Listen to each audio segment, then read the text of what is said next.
let's find the love within. I came back to let you know, got a thing for you. Assalamualaikum warahmatullahi wabarakatuh. Salam kebajikan, salam rahayu. Perkenalkan, saya Anugrah Rizaldi Mustafa dengan NPM akhir 135.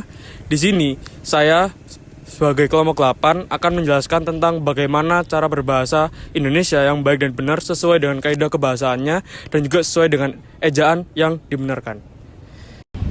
Oke, yang pertama kita akan membahas tentang bagaimana kesalahan dalam penggunaan diksi dalam bahasa Indonesia. Nah, dalam kasusnya atau dalam faktanya, penggunaan diksi ini sering disalahgunakan oleh banyak orang, bahkan dalam forum yang dinilai formal, seperti di dosen ataupun dalam informasi kegiatan yang penting. Nah, contoh pertama yang bisa kita lihat adalah seperti ini.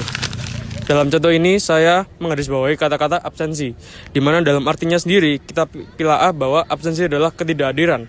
Sedangkan dalam lawan katanya adalah presensi. Presensi adalah kehadiran. Tapi dalam kasus ini dosen memberikan format ke muridnya dalam masuk kelas ini menggunakan kata absensi, di mana itu jelas-jelas salah dan tidak sesuai dengan kaidah kebahasaan Indonesia. Sehingga dalam pembenarannya adalah dengan kata-kata presensi mahasiswa, bukan absensi mahasiswa. Oke.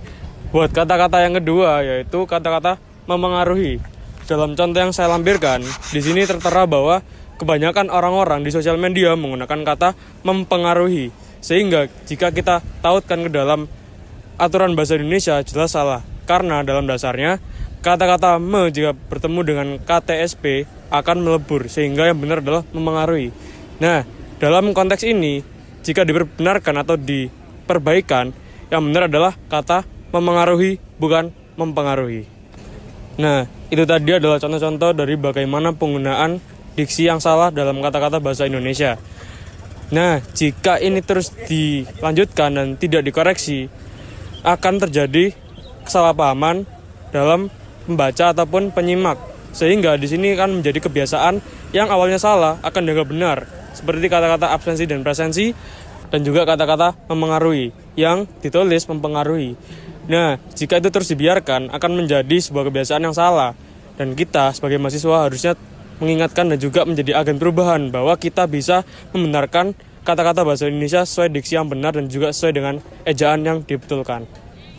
My friends wonder what is wrong with me. Well, I'm in a daze. Perkenalkan, saya Roti Dewi Maulidia dengan NPM akhir 164. Selanjutnya ada kesalahan semantik. Kesalahan semantik adalah kesalahan kata atau kalimat yang struktur tata bahasanya benar, tetapi memiliki makna yang tidak sesuai atau tidak masuk akal, sehingga mengakibatkan kesalahpahaman. Contoh kesalahan semantik yang dapat kita temukan di kehidupan sehari-hari adalah saat berkomunikasi dengan dosen melalui pesan WhatsApp. Salah satu contohnya adalah kalimat seperti ini. Kalimat ini digunakan oleh seorang mahasiswa ketika ingin melakukan revisi. Terdapat kesalahan semantik karena makna yang disampaikan tidak sesuai dengan maksud yang sebenarnya dalam konteks komunikasi formal antara mahasiswa dengan dosen. Kalimat ini memiliki ketidaksesuaian antara maksud yang sebenarnya, yaitu ingin meminta izin bertemu untuk bimbingan revisi, dengan makna yang ditangkap oleh lawan bicara atau dosen, yaitu terdengar seperti tuntutan. Makna kalimat berpotensi menimbulkan kesan yang tidak sopan. Lalu bagaimana perbaikan kalimat yang sesuai? Perbaikan kalimat yang sesuai yaitu seperti Assalamualaikum Pak, saya sudah menyelesaikan revisi tugasnya. Mohon Bapak berkenan untuk memeriksa kembali dan jangan lupa ucapkan terima kasih.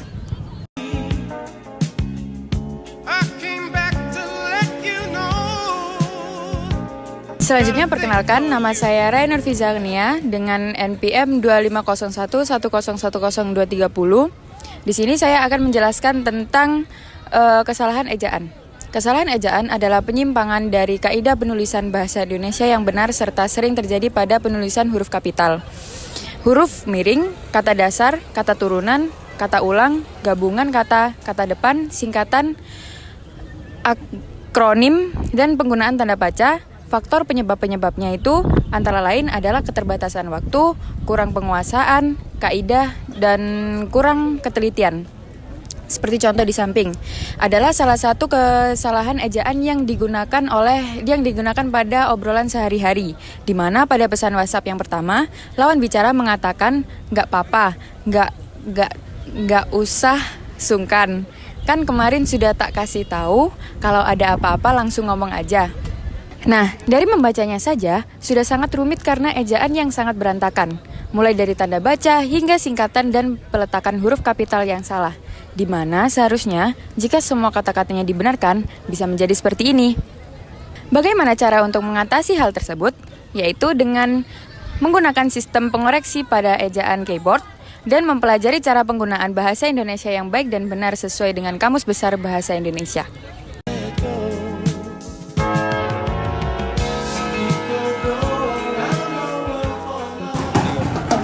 Perkenalkan, nama saya Mikael Julius Simanjunta dengan NPM terakhir 206.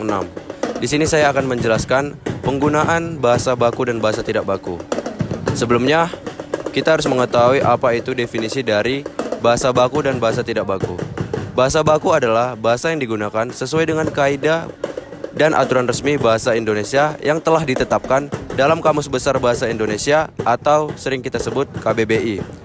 Bahasa ini menggunakan ejaan yang benar, tidak dipengaruhi oleh bahasa daerah, serta bersifat formal. Sebaliknya, bahasa tidak baku adalah bahasa yang tidak memenuhi syarat dalam penggunaan bahasa yang telah ditetapkan dalam Kamus Besar Bahasa Indonesia. Adapun contoh dari penggunaan bahasa tidak baku dapat kita lihat di atas ini. Lihat pada kedua spanduk tersebut menggunakan bahasa yang tidak baku, di mana penggunaan bahasa menggunakan bahasa daerah atau bahasa lokal yang mengakibatkan isi dari spanduk tersebut tidak tersampaikan kepada setiap orang, namun hanya tersampaikan pada sebagian orang yang mengerti akan bahasa tersebut. Adapun perbaikan dari masalah tersebut perlu diterapkan pada bahasa baku pada situasi seperti di atas agar pesan ataupun isi yang ingin disampaikan dapat tersampaikan dengan baik pada setiap orang yang membaca. Terima kasih.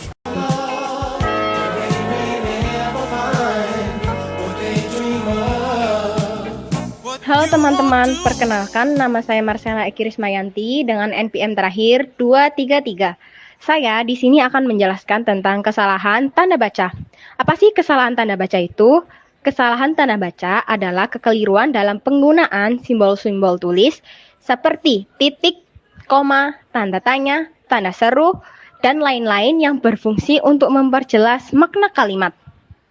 Contoh kalimat yang digunakan di sehari-hari itu ayo makan ibu, tanda seru. Kalimat ini salah karena tidak menggunakan tanda koma yang memisahkan antara kata makan dan ibu. Makna kalimat ini bisa disalahartikan seperti mengajak untuk memakan ibu. Biasanya, kesalahan seperti ini sering ditemukan dalam media sosial, chat, sehari-hari, atau tulisan pelajaran di sekolah. Untuk menganalisis kesalahan terjadi karena tidak adanya tanda koma setelah kata makan. Dalam kaidah bahasa Indonesia, tanda koma digunakan untuk memisahkan kata seru atau sapaan dari bagian kalimat lainnya. Perbaikan dari kesalahan tersebut. Kalimat yang benar adalah ayo makan, koma, ibu tanda seru. Dengan penambahan koma, makna kalimat terjadi jelas, yaitu mengajak ibu untuk makan, bukan memakan ibu. Sekian dari saya.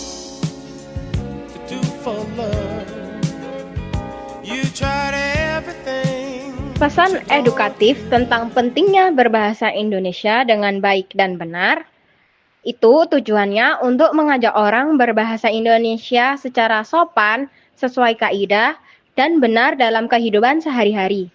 Sekian penjelasan dari kelompok kami, kurang lebihnya mohon maaf. Wassalamualaikum warahmatullahi wabarakatuh.